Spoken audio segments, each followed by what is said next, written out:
Good evening, ladies and gentlemen, and welcome to this edition of the Primetime Newscast in the English language on Canal International. I'm called Morinzi. We'll begin with our top stories.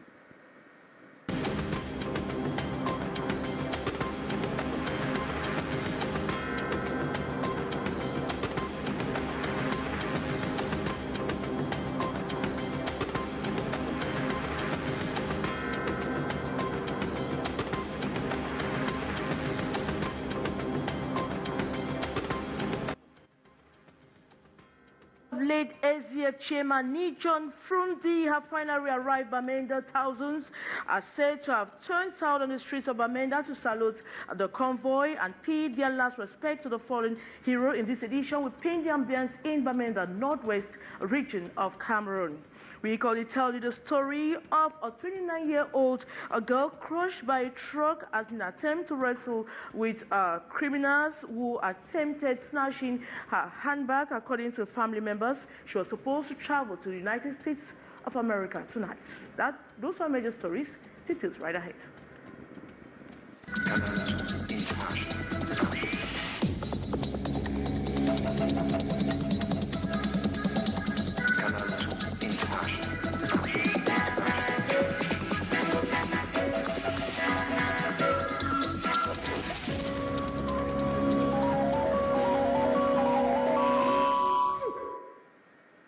Good evening once more. Despite the early morning gunshots, the afternoon rainfall, and the general threats on the social media, thousands of people turned out on the streets of Bamenda, northwest region of Cameroon, beginning from upstation right to the grandstand downtown Commercial Avenue to salute the convoy and pay their last respect to the mortal remains of the late SDF National Chairman John Frundi. This Friday, July 29, speaker after speaker dwells on the legacy of the peace and the emblematic politician is leaving behind his much cherished Bamenda, northwest region, and Cameroon as a whole. Let's get the reactions. Let us put the interests of the people first and above everything, because we will die, and after death, we will give an account of our lives to the Almighty. Death equalizes everybody. The founding fathers of Cameroon died. Amanda Ahijo, John Foncha, and the others. Everybody who thinks he is God's favorite son or daughter will die someday. I'm part of that legacy in the northwest region. And I will tell you that say for Social Democratic Front, we will do everything in our capacity. We will not ever forget that one. I'll finish by, first of all, thanking the governor of the northwest region.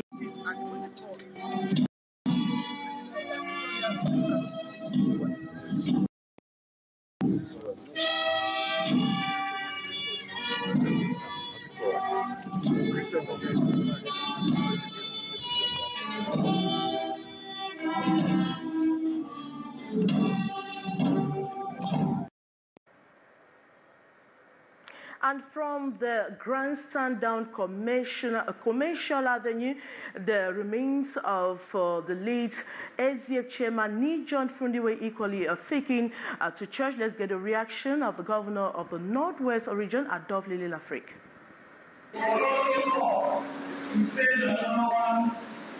When the parents started, we still refused. He was a God-fearing man, a man of dialogue, and who always privileged dialogue instead of fighting. Advising the youth to dialogue instead of running the bush. And I'm happy to join in all of us today to celebrate his life. He was not only a popular for me, he has become an elder brother who advised me immediately. I can't, for the reason I have here before, what we are doing together to do to bring back. Now, it should be noted that Nijon Frundi came out strong in the political landscape of Cameroon in the Democratic Front. Beatrice Ngamo. Power to the people and equal opportunity, slogan Nijon Frundi used to enter the political landscape in 1990. All through, the SGF chairman have been outspoken in his moves, encouraging his militants to stay focused as the way to victory is through the ballot, an excerpt of his 2013 New Year message. This year to 2013, to make sure that we change our country. God bless you all. It is not going, Frundi criticized openly, like the head of state end-of-year address to the nation, saying the crisis in the northwest. Still holding blame because he said, I see people. He thinks that Young is breathing. Like many from the crisis-ridden northwest and southwest regions of Cameroon, Nijon Frundi also paid the price. After his house was burned, he was kidnapped by the so-called secessionist group before being released. You want to take care of the people, be friendly to the people, let them see a different type of administration coming, and not an administration that you have to cut fingers, you have to cut hands, you have to abduct people, ask for ransom.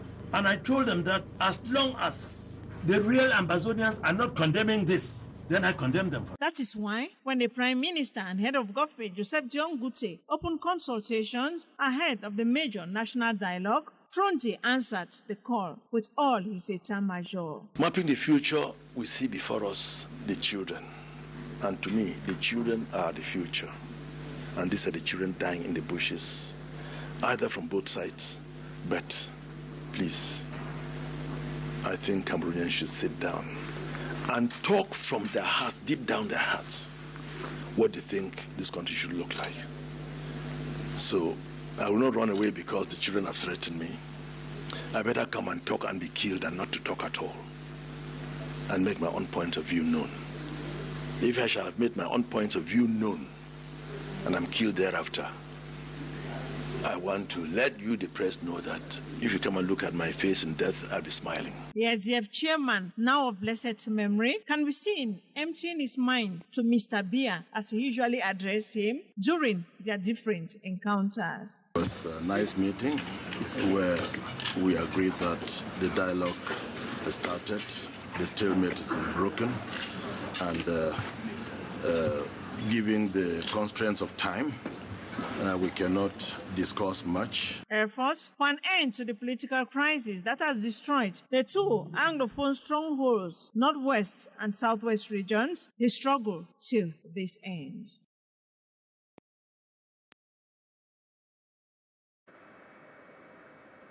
Just to note that the late chairman of the Social Democratic Front Party will be buried tomorrow, Saturday, at his native town, Babatu, in Santa Subdivision. Provide you updates to that in subsequent editions of Newscast. Sad story at the New Bell neighborhood here in Cameroon's economic city Douala, where a 29-year-old girl was crushed by a truck as she was attempting or fighting with a gang of criminals who were attempting snatching a handbag. More on the story with our reporter, Saleh Sherifa. Gloomy atmosphere this Friday, July 28, in the New Bell neighborhood, precisely Carrefour Casino in Douala. Members of this family are still shocked by the news of the tragic death of their daughter. This woman will no longer see her granddaughter sleeping next to her again. She came for a marriage ceremony. So when I came back, that's when I heard that she is around. I saw her back and I asked my mother where is she. She said that no, they have gone because they made a celebration, a family celebration where all of them were supposed to meet. That's their age group. And then just like 5 minutes after, I heard a knock on my door. I came out and they were telling me that she's already dead.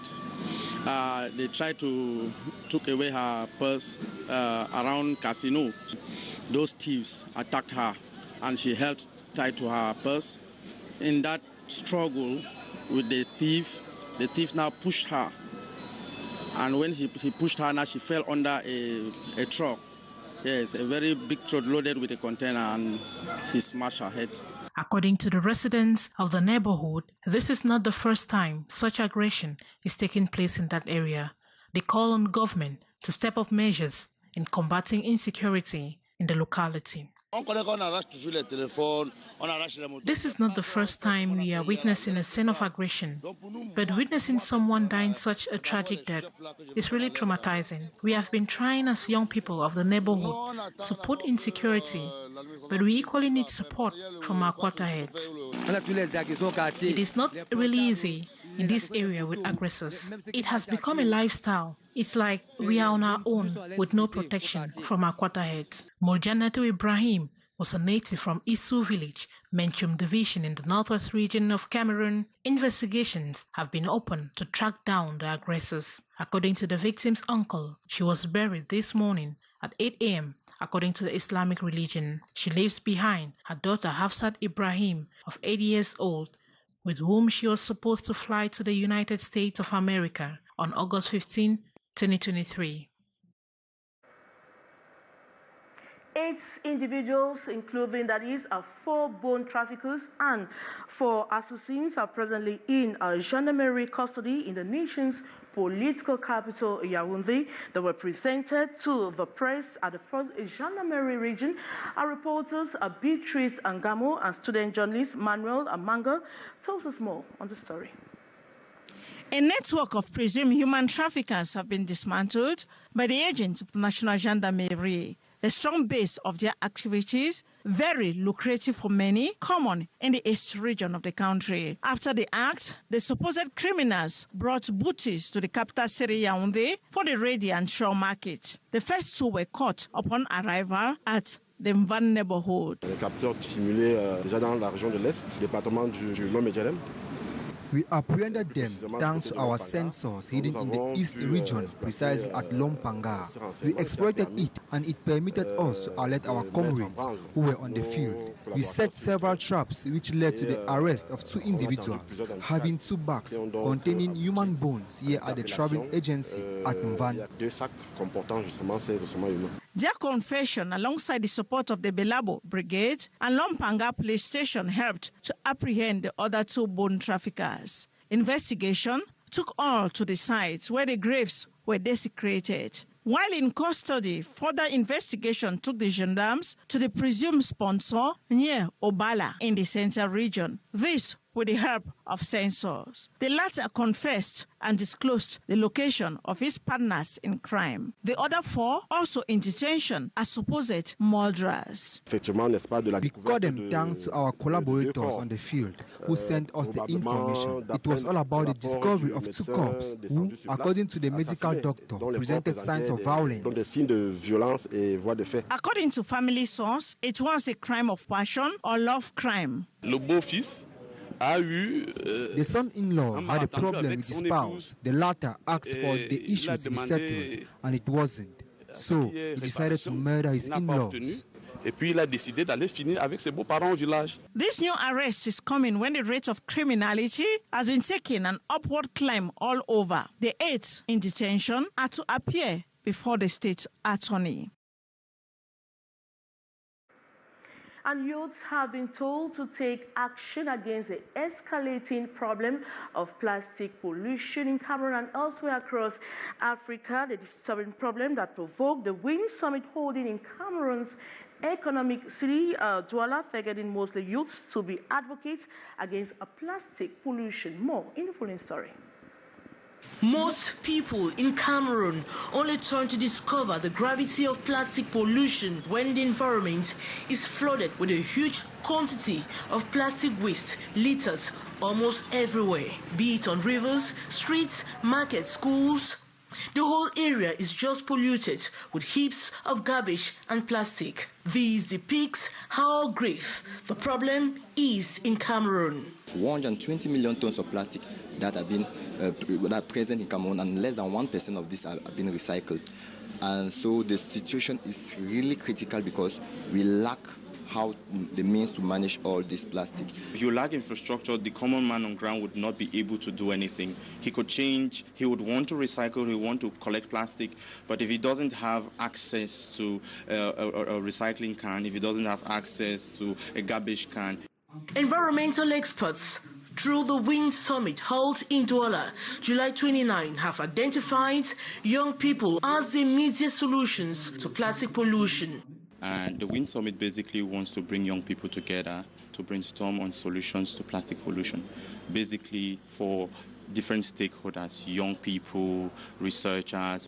After listening to the different exposés from the experts, the participants, all youth, feel already agile to engage in the fight against plastic pollution.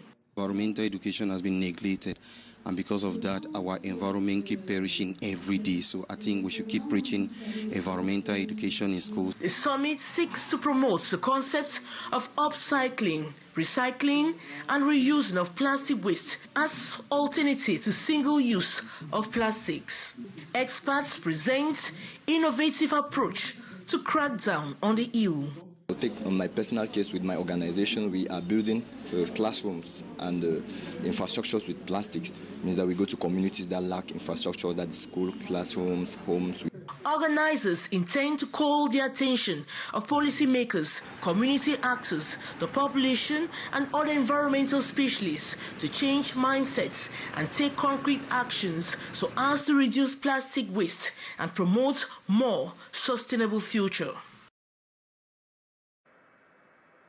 And 1,000 new cases for babies born with club food have been registered in Cameroon, like in other sub-Saharan African countries. Cameroonian football player Faye Collins has engaged in the sensitizing parents with such children that the illness can be treated if preventive measures are taken early enough.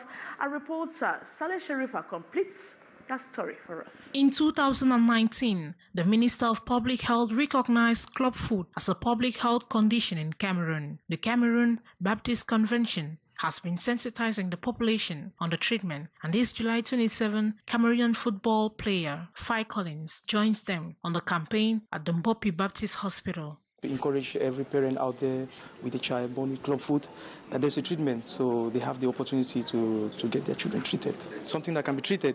They should not stay at home thinking it's mysterious or mystical or something. So that's the only way I can raise my voice to help to sensitize the population about club foot.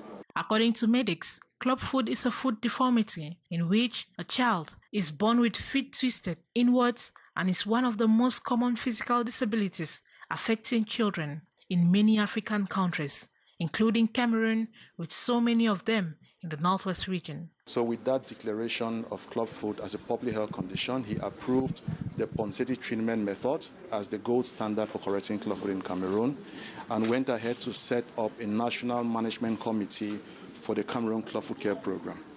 These steps, including even the insertion of the Ponseti method in the training curriculum for nurses, midwives, physiotherapists, and physicians, is going a long way to spread knowledge on the treatment approach.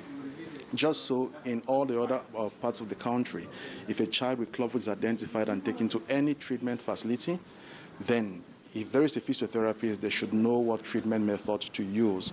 Medics say if left untreated, club foot will become worse with age and make it hard for the patient. Therefore, early treatment and following the bracing program closely are very important. And that report by Saleh Sharifa brings us to the end of this edition of the Primetime Newscast in the English language on Canal International. Thanks so much for watching. But coming up next is The Brief with Mathieu Fangwa as I'm back same time, but this time around on Monday. Good night.